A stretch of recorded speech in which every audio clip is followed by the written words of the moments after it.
திருப்பி செலுத்தலைன்னா நீங்கள் துன்மார்க்கன். எவ்வளோ கடினமான வார்த்தை வசனம் சொல்லுது பார்த்தீங்களா? அது சாதாரண பாவம் அல்ல, அது ஒரு துன்மார்க்கம். உங்களை நம்பிதான கடன் கொடுத்தாங்க. நீங்கள் படித்து முடித்து வேலை பார்த்து திருப்பி கொடுப்பீங்கன்னு சொல்லி, ஆனால் நீங்கள் உலக மக்களை போல தள்ளுபடி பண்ணிடுவாங்க அப்படி எதிர்பார்த்து கடன் வாங்கினேன் என்று சொன்னால், நீங்கள் தவறான எண்ணத்தோட கடன் வாங்கினீங்க.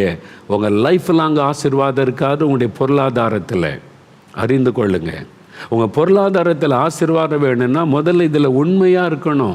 வாங்கின கடனை திருப்பி கொடுக்கணும். 5 ரூபானாலும் திருப்பி கொடுக்கணும், 10 ரூபானாலும் திருப்பி கொடுக்கணும். நீங்கள் கவனம் செலுத்துறீங்களா? பேங்கில் வாங்கல லோன், ஒரு மனுஷன்கிட்ட வாங்கின லோனை திருப்பி கொடுக்கணும் சிந்தை இருக்குதா உங்களுக்கு?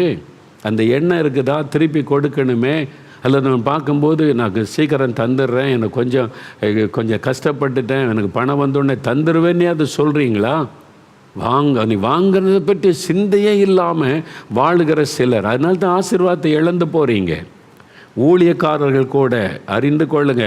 ஊழியக்காரர்கள் நிறைய பேர் ஊழியத்தில் ஆசீர்வாதத்தை இழந்து போக காரணம் நீங்கள் வாங்கின கடனை திருப்பி செலுத்தலை.